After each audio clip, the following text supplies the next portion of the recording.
I got so much motherfucking design on right now. Break it down, bring it back, make it clap. I got 3 old thoughts, new block, wear that thing. Bitches on my line, and you know. Bismillahirrahmanirrahim. Assalamualaikum warahmatullahi wabarakatuh. Perkenalkan, nama saya Aldi Rizky Pratama Siregar dari PAI 2 kelompok 1. Baik, di sini saya ingin menjelaskan mengenai dari pengertian strategi pembelajaran inquiry. Inquiry ini berasal dari bahasa Inggris yang bermakna sebuah pertanyaan, penyelidikan, dan pemeriksaan. Strategi inquiry ini juga sering disebut dengan strategi heuristik. Yang heuristik ini berasal dari bahasa Yunani, yaitu heuriskeion, yang artinya saya menemukan. Dari buku yang saya baca, strategi pembelajaran yang ditulis oleh Prof. Wahyudin Nurnasution, beliau menuliskan di bukunya yaitu bahwa strategi inquiry ini ialah kegiatan pembelajaran yang menekankan pada proses berpikir kritis dan juga analitis untuk menemukan sebuah jawaban dari pertanyaan yang ada. Baik, strategi inquiry ini juga berfokus pada mencari dan menemukan. Jadi mata pelajaran yang ada itu bukan diberikan secara langsung kepada peserta didik, akan tetapi peserta didik inilah yang akan mencari dan juga menemukan. Jadi apa tugas guru di dalam strategi pembelajaran inquiry ini? Tugas guru itu hanyalah sebagai pembimbing dan fasilitator saja. Baik, dari pengertian-pengertian di atas, strategi pembelajaran inquiry ini memiliki beberapa karakteristik, dan karakteristik ini disebutkan dari Kultau, Maniotes, dan juga Caspary, yaitu yang pertama, mempresentasikan konsep belajar seumur hidup. Yang kedua adalah terintegrasi dalam seluruh mata pelajaran menggunakan berbagai sumber belajar dan juga menekankan pada hasil belajar. Yang ketiga ialah mentransfer konsep-konsep informasi. Yang keempat ialah melibatkan peserta didik secara aktif dari tahapan pembelajaran awal hingga akhir. Dan yang kelima ialah pembelajaran ini senantiasa dihubungkan dengan konteks kehidupan peserta didik agar mereka mudah memahaminya. Yang keenam ialah pembelajaran ini dilangsungkan dalam komunitas belajar yang kolaboratif dan juga kooperatif. Yang ketujuh ialah guru dan peserta didik ini sama-sama terlibat aktif dalam proses pembelajaran. Adapun karakteristik strategi pembelajaran inquiry menurut Wina Sanjaya ialah yang pertama, strategi pembelajaran inquiry menekankan kepada aktivitas siswa secara maksimal untuk mencari dan menemukan. Artinya, strategi inquiry ini menempatkan siswa sebagai subjek belajar dalam proses pembelajaran. Siswa tidak hanya berperan sebagai penerima pelajaran, akan tetapi mereka juga berperan untuk menemukan sendiri inti dari materi pelajaran itu sendiri. Yang kedua ialah seluruh aktivitas yang dilakukan siswa itu diarahkan untuk mencari dan menemukan jawaban sendiri dari sesuatu pertanyaan, sehingga diharapkan dapat menumbuhkan sikap percaya diri. Dengan demikian, strategi pembelajaran inquiry menempatkan guru bukan sebagai sumber belajar, akan tetapi sebagai fasilitator dan motivator belajar siswa agar mereka bisa menemukannya. Aktivitas pembelajaran biasanya dilakukan melalui proses tanya jawab antara guru dan siswa. Oleh sebab itu, kemampuan guru dalam menggunakan teknik bertanya merupakan syarat utama dalam melakukan strategi inquiry. Yang ketiga, tujuan dari penggunaan strategi pembelajaran inquiry ini ialah mengembangkan kemampuan berpikir secara sistematis, logis, dan kritis, atau mengembangkan kemampuan intelektual sebagai bagian dari proses mental. Dengan demikian, dalam strategi pembelajaran inquiry, siswa tidak hanya dituntut menguasai materi pelajaran, akan tetapi bagaimana mereka dapat menggunakan potensi yang dimilikinya. Manusia yang hanya menguasai pelajaran belum tentu dapat mengembangkan berpikir secara optimal. Namun sebaliknya, siswa akan dapat mengembangkan kemampuan berpikirnya manakala ia bisa menguasai materi pelajaran. Baik, sekian yang bisa saya sampaikan. Assalamualaikum warahmatullahi wabarakatuh. Baiklah, Assalamualaikum warahmatullahi wabarakatuh. Saya Ailzi Putri. Di sini akan melanjutkan materi berikutnya mengenai langkah-langkah strategi pembelajaran inquiry. Jadi secara umum, proses pembelajaran menggunakan strategi pembelajaran inquiry ini menggunakan 6 langkah. Yang pertama ada orientasi. Langkah orientasi merupakan langkah yang dilakukan pendidik untuk menciptakan atau membina suasana atau kondisi belajar yang responsif. Jadi dalam hal ini, pendidik mengondisikan peserta didik agar siap melaksanakan proses pembelajaran dengan cara pendidik merangsang dan mengajak peserta didik untuk menggunakan kemampuan berpikirnya dalam memecahkan masalah. Nah, langkah orientasi ini merupakan langkah penting dalam strategi pembelajaran inquiry, karena keberhasilan strategi pembelajaran inquiry itu sangat bergantung pada kemauan peserta didik dalam menggunakan kemampuan berpikirnya dalam memecahkan suatu permasalahan atau persoalan. Dalam langkah orientasi ini ada beberapa hal yang harus diperhatikan. Yang pertama, pendidik menjelaskan topik, tujuan, serta hasil belajar yang harus dicapai oleh peserta didik. Yang kedua, pendidik menjelaskan pokok-pokok kegiatan yang akan dilaksanakan oleh peserta didik. Nah, dalam hal ini, pendidik juga menjelaskan setiap langkah-langkah inquiry serta tujuan setiap langkahnya, mulai dari langkah merumuskan masalah sampai pada langkah merumuskan kesimpulan. Nah, hal terakhir yang harus diperhatikan dalam langkah orientasi adalah pendidik menjelaskan pentingnya topik belajar dan kegiatan belajar dalam rangka menumbuhkan motivasi belajar pada peserta didik. Langkah yang kedua adalah merumuskan masalah. Merumuskan masalah adalah langkah membawa peserta didik pada persoalan atau permasalahan yang mengandung teka-teki. Nah, persoalan yang mengandung teka-teki ini maksudnya adalah persoalan yang mengundang peserta didik itu untuk memecahkan teka-teki di dalam persoalan tersebut. Nah, teka-teki di dalam persoalan ini itu haruslah jelas dan juga ada jawabannya dan dapat ditemukan jawabannya.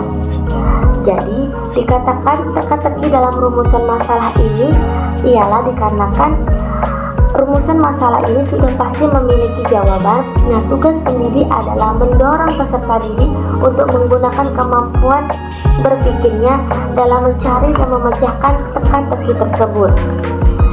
Proses mencari jawaban inilah yang sangat penting dalam strategi pembelajaran inquiry, karena peserta didik akan menggunakan kemampuan berpikirnya dalam memecahkan suatu permasalahan atau persoalan tersebut. Nah, dalam langkah kedua yaitu merumuskan masalah ini juga ada beberapa hal yang harus diperhatikan.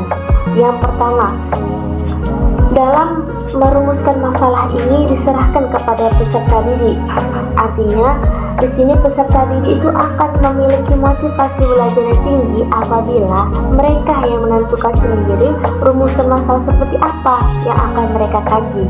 Jadi, tugas pendidik di sini adalah pendidik memberikan topik pembelajaran yang akan dipelajari dan peserta didik tersebut akan mencari rumusan masalah yang sesuai dengan topik pembelajaran yang telah disampaikan oleh pendidik tersebut.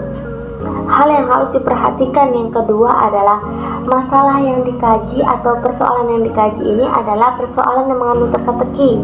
Teka-teki di sini adalah persoalan yang sudah pasti memiliki jawaban. Artinya, pendidik itu perlu mendorong peserta didik agar menggunakan kemampuan berpikirnya untuk mencari dan menemukan jawaban dari rumusan masalah tersebut. Nah, hal yang harus diperhatikan yang ketiga adalah konsep-konsep dalam rumusan masalah yang telah disusun atau direncanakan ini adalah konsep yang sudah dipelajari oleh peserta didik sebelumnya.